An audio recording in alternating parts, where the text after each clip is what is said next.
My mom wants us to split. If you can give her a grandchild, all right, sure. But I'm pregnant, though. Huh? Oh, right. Let me introduce myself. I'm Anna, a housewife in my 30s. I live with my husband, who works as a salaried employee. We met when I was working at a food-related company. I was drawn to him because of his occasional charming smile during our many business discussions. So, I took the initiative and asked him out. At first, he declined, saying, "Sorry, I'm flattered, but I have a girlfriend." However, a month later, he approached me and said, "I broke up with her. Can we start dating?" It turns out that after my confession, he started to see me differently. His girlfriend noticed the change in his behavior and asked, "Are you interested in someone else?"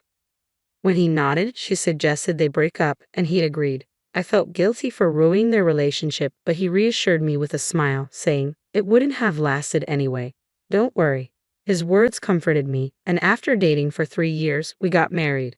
At that time, he told me, "I want to have children after we get married. Could you be a housewife to support me and our future children?" I was working at an exploitative company and didn't want to continue there, so I agreed. I quit my job and became a stay-at-home wife, deciding to support my husband. The transition from working to becoming a full-time housewife was surprisingly difficult and confusing. But I didn't mind because our newlywed life was smooth sailing, and I was at the peak of happiness. Every day was fun and filled with joy, and not having any in-law issues was a big deal for me. My husband's parents lived just a 10-minute walk from our apartment. When I first found out my in-laws lived nearby, I worried they might visit frequently and make things difficult. However, my fears were unfounded.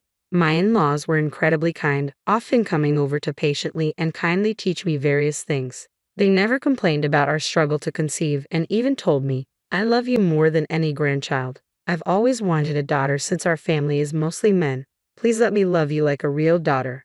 I adored my mother-in-law for that, and I trusted my father-in-law, who was a man of few words but very reliable. However, this warm treatment only lasted for the first few years. Over time, my in-laws' attitudes changed. My father-in-law became even quieter, and my mother-in-law's demeanor shifted so drastically that I wondered if she had a split personality, or perhaps this was her true nature all along. To give you an idea of the change, it felt like she went from +100 to -100. My once loving mother-in-law had become rather tough on me. Because we lived nearby, my mother-in-law frequently popped by our house, and when my husband wasn't around, she would nag me incessantly. She pressured me to have a child soon, saying, "I want to see my grandchild already, and that's your duty as a wife." Not too long ago, she had told me that children are gifts from heaven and that they come naturally when the time is right, so there's no need to rush. Moreover, she began comparing us to other families, saying, "I heard the family next door just had a baby, and the lady next door is pregnant too." This added even more pressure on me. However, no matter how much my mother-in-law pushed, it didn't matter if my husband wasn't on board. At the beginning of our marriage, my husband did say he wanted kids, but about a year after we got married, he seemed to lose interest altogether. Even when I tried to initiate intimacy, he would turn me away, saying, "I'm tired. Let's do it some other day," or "You're bothering me. I'm trying to play my game." When I explained this to my mother-in-law, she didn't seem to understand or empathize, and she continued to pressure me about having a child, causing my stress level to build up day by day. Feeling overwhelmed by my mother-in-law's constant nagging, I confided in my husband about how hard it was being pressured to have kids. Begrudgingly, he said, "I don't see the need to rush," but I agreed to make more effort to have a child together. So we both tried, but no matter how long we waited, I never became pregnant. During this time, my mother-in-law continued to accuse me of not putting in enough effort, sparing my husband from any blame. I started to suspect that the stress from her constant pressure was affecting my ability to conceive. Unable to withstand it anymore, my husband and I decided to seek fertility treatments. Just when I thought I could finally breathe a sigh of relief, a new problem concerning my husband arose. Ever since we started fertility treatment, my husband has been acting cold towards me. He comes home from work and immediately retreats into his room to play video games, often ignoring me when I try to talk to him. That alone would have been bearable, but things took a turn for the worse when he started getting angry at me for spending a little money on sewing materials, my hobby, on stressful days. He'd take out his frustration on me. Whenever I tried to argue back, he'd quickly lose his temper and lash out, repeatedly saying, "Who do you think is providing for you? You're just a freeloader," and continue to behave selfishly. When I remind him that I only quit my job because he wanted me to, he doesn't seem to listen. One day, amidst all the ongoing chaos, my husband, who should have been off to work, was at home playing video games. When I asked, "Aren't you going to work?" he responded, "I quit." Apparently, he had quit his job without even discussing it with me. Shocked, I asked him why, and he snapped, "Get out of my business," and got angry. Frustrated by his uncooperative attitude, I had no choice but to accept the situation. I wasn't panicking about our finances as I thought we could manage with unemployment benefits and our savings. However, it became stressful when I noticed that my husband showed no interest in finding another job. With his job gone, he started staying home all day. I wished he would go out more, but his hobby was gaming. Aside from the occasional trip to the nearby convenience store for cigarettes, he spent all day at home playing video games.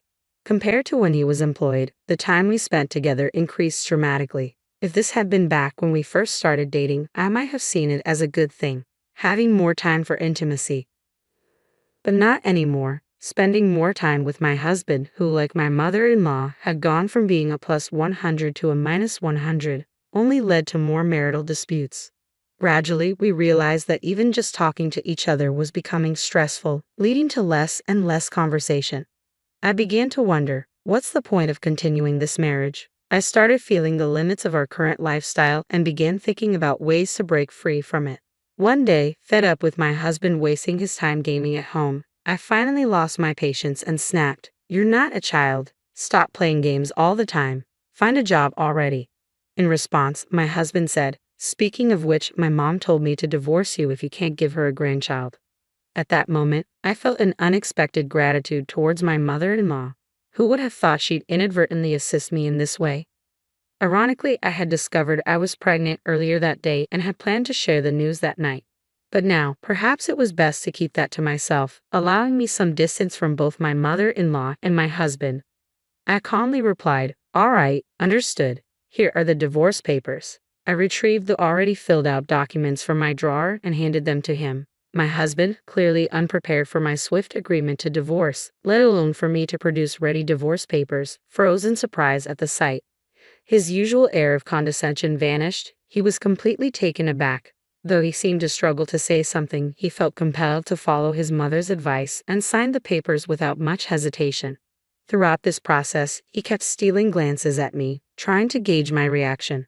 After finalizing the divorce papers, we agreed to meet later to discuss matters like asset division. However, in truth, we had very little to divide.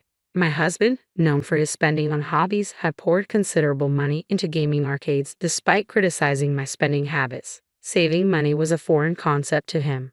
My husband, who hadn't saved a penny since his bachelor days, continued this habit after we got married. As a result, we hadn't accumulated any savings or assets during our marriage. When it came time to discuss dividing our belongings, I thought our conversations were straightforward. However, my husband insisted there was more to discuss and pointed to a specific bank book, saying, "We still have our savings, right?" Indeed, that account held a significant amount, and he proposed dividing it. Yet that savings account wasn't subject to property division. This money, I saved before we got married, so it doesn't count in the property division, I explained. My husband's face drained of color upon hearing this, but he quickly recovered and suggested, "But surely this condo should be considered for division. I lived here too." With a firm and somewhat cold smile, I clarified the reality. "Unfortunately, the condo is solely under my name, so legally you have no claim to it. Moreover, I've already listed it for sale, so it's best for you to find new accommodations promptly to avoid any complications," I informed him. I had diligently saved for years with the goal of upgrading to a larger home, anticipating that the condo would eventually feel cramped. Even as a working professional, I had managed to amass substantial savings and purchase the condo during my single years, establishing a financial foundation of my own. The proceeds from selling the condo would enable me to build a new home downtown. Naturally, these assets were acquired before our marriage and were not subject to division. Though my husband may have assumed otherwise, he was mistaken in his expectations. Upon learning that he wouldn't have a claim in the property division, my husband was visibly stunned. Despite our attempts to continue the conversation, he remained in a daze. With nothing more to discuss, our dialogue quickly came to an end. We proceeded to file the divorce papers, and our separation was finalized without complications. A few months later, I relocated to my parents' home where I received their unwavering support during the safe delivery of a healthy baby boy. I named him Richard, a name that signifies strength and ambition. Now, I spend each day cherishing moments with my beloved child and supportive parents. Naturally, I haven't informed my ex-husband. Should he discover the news, I can only imagine my former mother-in-law storming in, demanding, "Where's my grandchild?" After being evicted from the condo, my ex-husband returned to his parents' home, but the speed of our divorce left him reeling. He became increasingly withdrawn, rarely leaving the house, and his appearance became so unkempt that he drew attention from the police when he did venture out. It was a pitiful sight. Later, I learned he had quit his job due to strained relationships at work, where his rude behavior and poor treatment of female colleagues had isolated him completely. Unable to tolerate the situation, he'd abruptly resigned. Perhaps his true nature had always been hidden. He had only shown kindness to me, a wolf in sheep's clothing. 3 years later, I found myself managing a craft store. My regular visits to a local craft store caught the attention of the owner, who approached me one day. "I'm considering retirement. Would you be interested in taking over, Anna?" she asked. With my parents providing strong support with childcare, I had ample free time and was considering re-entering the workforce. Declining would mean the store's closure, inconveniencing many loyal customers. So, after careful consideration, I decided to take on the responsibility of running the store. Today, while serving my occasional regular customers, I was surprised by unexpected visitors. My former mother-in-law and ex-husband. "This shop suits you quite well, doesn't it?" they commented casually. "Sure, Mom. Look, this fabric would look great on you," my ex-husband added, attempting to be congenial. Annoyed by their transparent flattery, I cut to the chase and asked, "So, what brings you here?" That's when my former mother-in-law blurted out something nonsensical. "Give me my grandchild back." Apparently, she had somehow learned about my child and had intentions of making him the heir to their family home. "You were already pregnant when I brought up divorce. Why didn't you tell me?" "I wouldn't have agreed to divorce," accused my ex-husband. "I wanted the divorce, obviously. If you had known I was pregnant, you would have done anything to stop it," I retorted sharply to my ex-husband and former mother-in-law. Then my former mother-in-law continued her nonsense. "So, are you going to give me my grandchild or not?" "I want to be with my grandchild as soon as possible. You've had him for 3 years now. It's my turn." Stunned, I was interrupted by the arrival of my parents and my son Richard, who appeared with concern, asking, "What's going on? Is there a problem?" It turned out they had been alerted by a regular customer and rushed to the shop. Then, as Richard held hands with my parents, my former mother-in-law exclaimed, "Oh, how adorable. He looks just like my son did as a child. Look, I'm your grandma." She attempted to approach Richard, but before I could intervene, Richard firmly declared, "I only have one grandma," and clung tightly to my mother's side. Sensing tension, my mother calmly suggested to my former mother-in-law, "Under the circumstances, it might be best if you leave." Ignoring her, my ex-husband demanded, "Just hand over the kid," as he tried to forcefully snatch Richard away from my parents. Stepping in front of him to protect Richard, I was easily brushed aside due to my smaller stature. "Richard, be careful," with my ex-husband just inches away from grabbing him. A sudden movement caught us all by surprise. "What?" Looking up, I saw my father, who had executed a flawless over-the-shoulder throw. It turned out my father had been a police officer and had competed in national judo championships during his youth. My ex-husband, unaware of this background, was left speechless from the pain, staring at my father with a mix of astonishment and helplessness.